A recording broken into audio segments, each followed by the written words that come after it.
Welcome to this edition of the BRSN Insider. I'm sitting down with women's lacrosse coach Amanda Magee. Coach, thank you for joining us. Thanks for having me. You guys are sitting at 6-0. You took your spring break trip up to Iowa. Got to play 2 of the 3 games.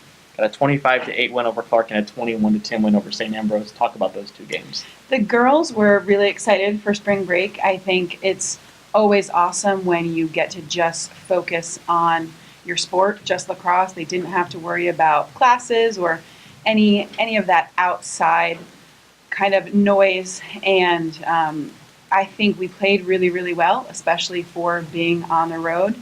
We didn't really know what to expect with St. Ambrose, with this being their first year. We didn't really get to see a ton of film on them either, so we were taking it as, hey, this could be a SCAD, this could be a Rockhurst. You know, we've got to get excited for this game, and we've got to give it our best, and I think that was probably our best overall team win so far this season.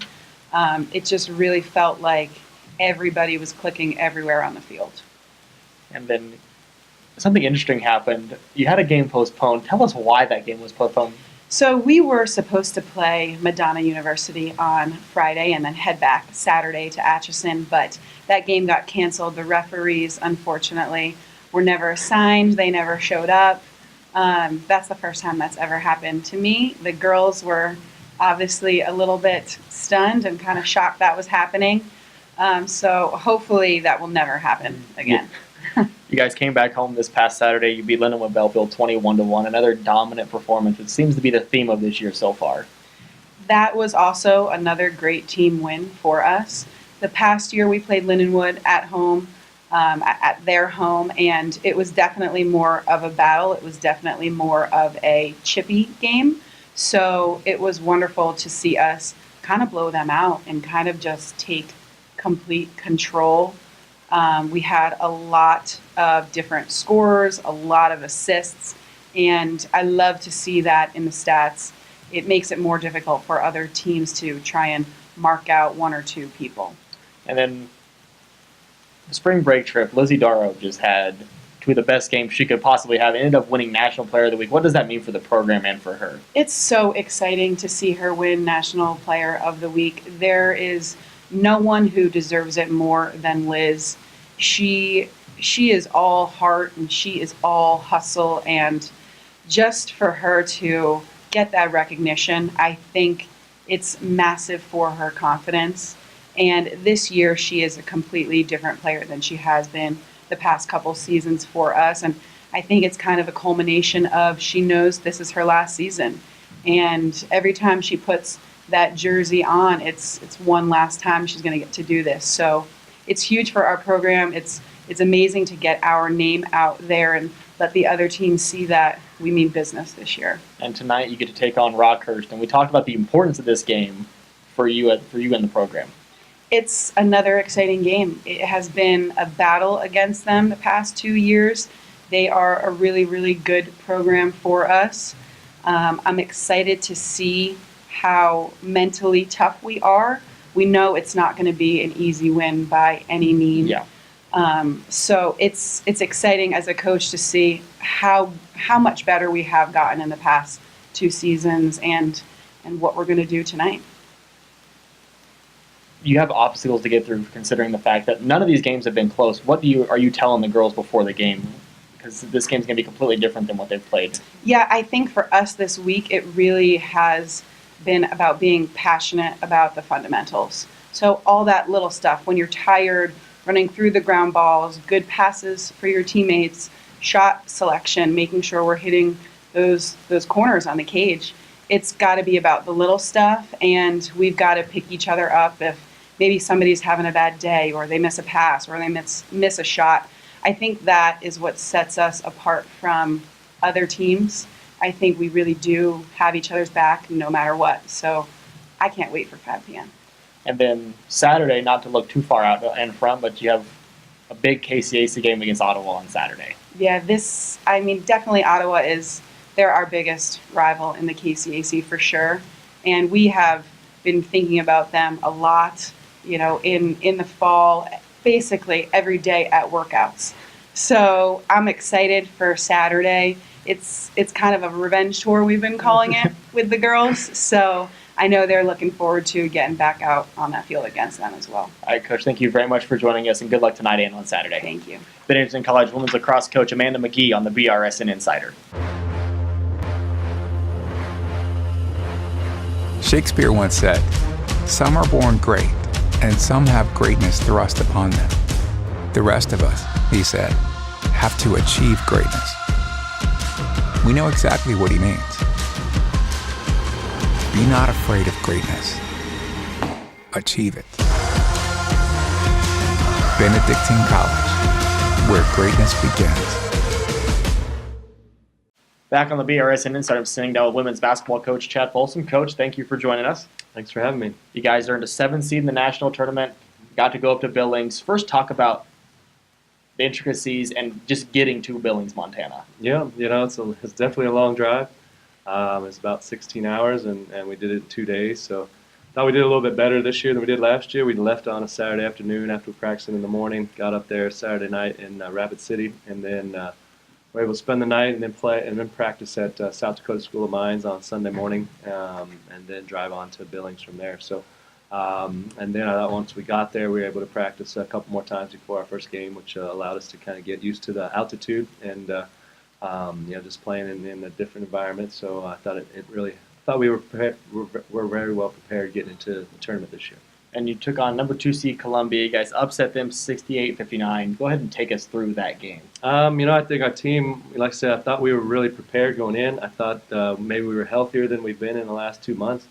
And we had a great week of practice leading into it. Coming off our loss at Grandview in the conference tournament allowed us a little over a week to kind of prepare. And I thought it was the first time we were able to actually work on us and improve us in quite some time. So I thought we really came in well prepared and knowing what we were going to expect, and I thought our team really defended very well from start to finish, and made it difficult on them to score. And of course, they were about 15, 16 points below their scoring average on the season. And then I thought we did a great job executing. I thought we got good looks at the basket, and our team played smart on the offensive end and took good shots, and kind of controlled the game from start to finish. You had an off day between the first round game and the second round game. What was the off day like? It was kind of nice, we played at 8:30 in the morning on Wednesday, so we were the first game of the tournament. That would have been a bad game to lose, because then you're done before it really even gets started. So it was a great game to win, and that night on Wednesday night they had the spelling of the NAIA on the court, and we got to be there for the Parade of Champions and celebrate that. And then the next day was nice. So we got up and got a little bit of rest, but then we were able to watch a lot of the teams in our conference play, as well as we got to practice again and get ready for the next game. So it was a nice day of recovery, and definitely our players were able to enjoy the tournament that Thursday and not have pressure of a game in front of us. Yeah, and you guys took on Menlo at 9 o'clock in the morning again. Mm-hmm. Lost that one 88-77, got down by 15, came back late in the second half, couldn't put it away. Take us through that game. We'll talk about Bryn in just a second. Okay. Yep. We were ahead the first quarter. I think we're down 3 going into halftime, and then down 6 going into the fourth.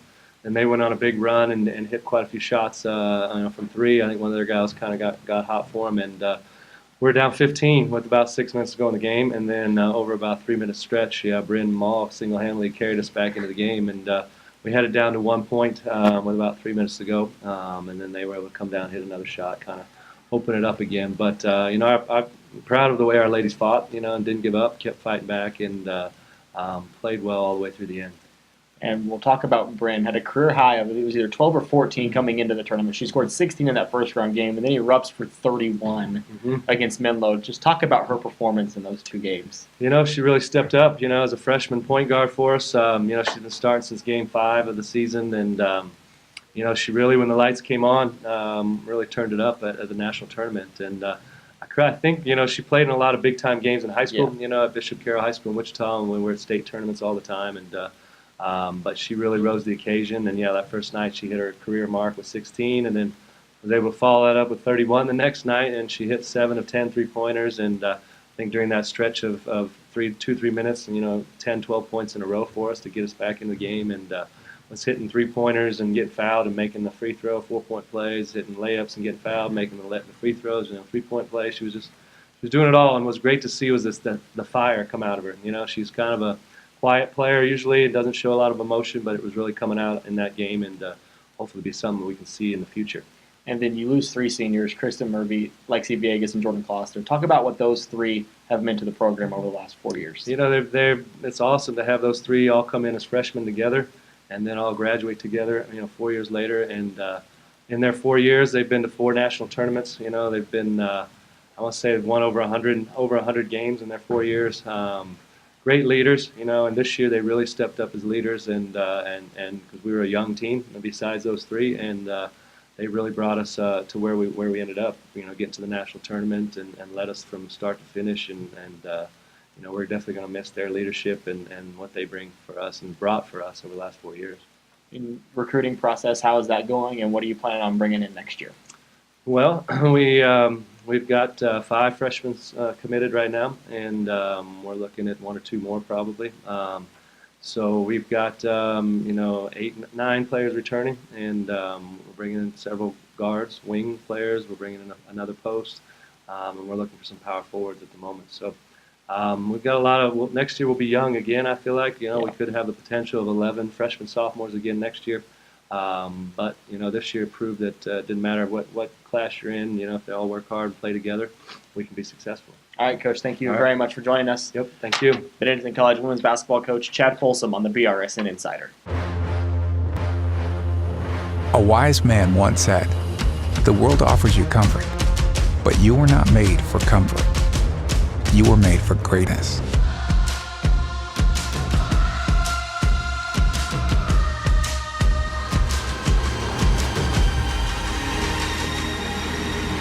Discover what you were made for.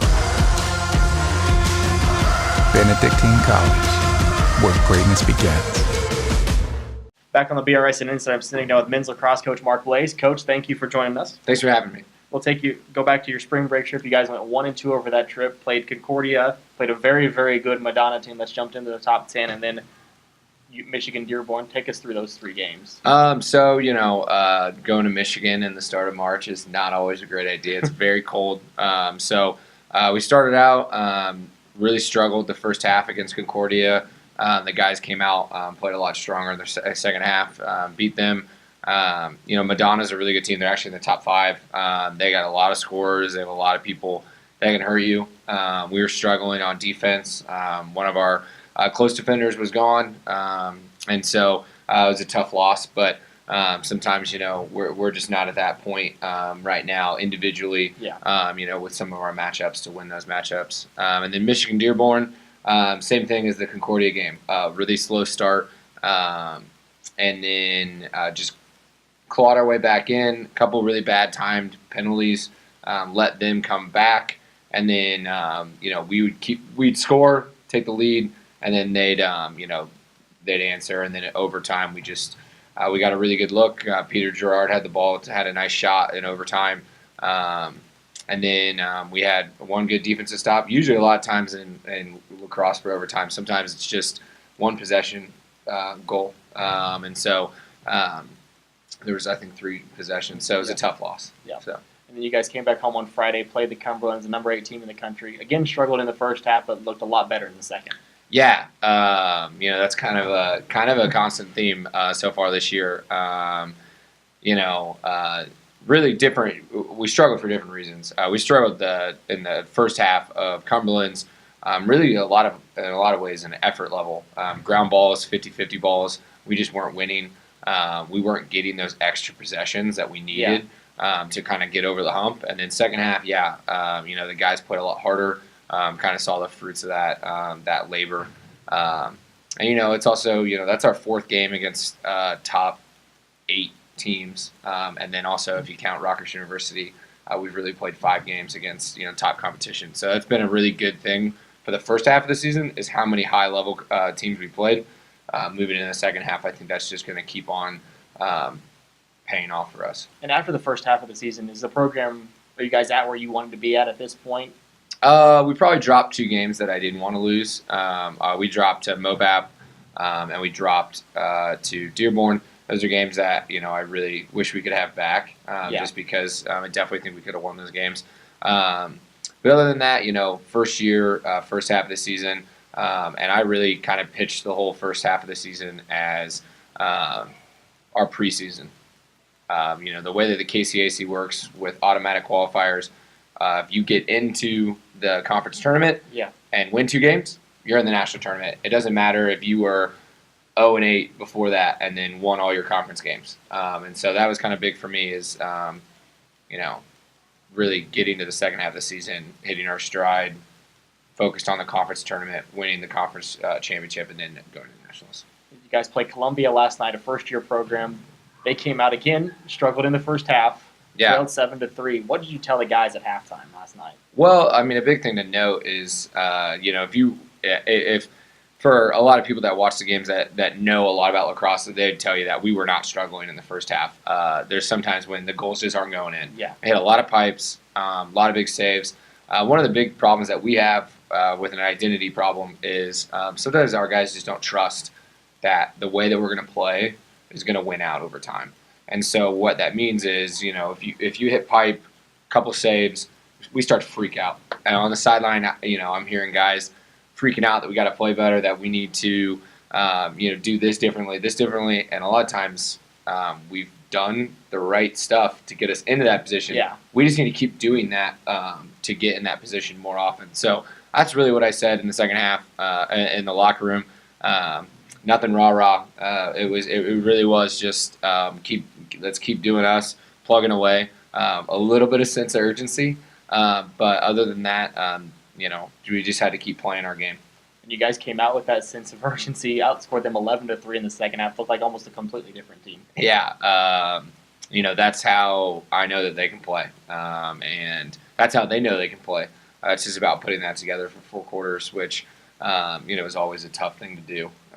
But I think we'll only keep putting it together. Before then, I would say against like Michigan Dearborn, we really had a great quarter. And then surrounded that by 3 bad quarters. Where at least this, we put together a whole half, came out there, beat them, and then also, the final score, beat them by 4. And so we really controlled that second half. I really wasn't really in doubt in my mind. Once we got a couple goals, I knew that we were going to be fine. And you have Central Christian next week, and then you jump in to the big part of the KCAC schedule. Talk about the upcoming schedule for you guys. Yeah, so Central Christian's in a first-year program. They're kind of struggling a little bit, taking their lumps. So that'd be a really good game for us just to try out some new things, which would be nice. Over the next couple of days, we're going to put in some new offenses, get that stuff on film, and then we have 2 weeks after that before we play again.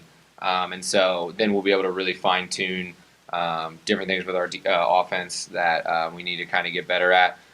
Then, we travel to Iowa, play Clark, St. Ambrose. St. Ambrose right now is picked ahead of us in the conference to win. And then, we close with Missouri Valley, St. Mary's. But like I said, I think that we're only hitting our stride and hitting our peak. And, we've played a lot of games. We played a gauntlet of a schedule, and I think that's only going to pay off over time. All right, Coach, thank you very much for joining us. Benedictine College men's lacrosse coach Mark Blaise on the BRSN Insider. A wise man once said, "The world offers you comfort, but you were not made for comfort. You were made for greatness."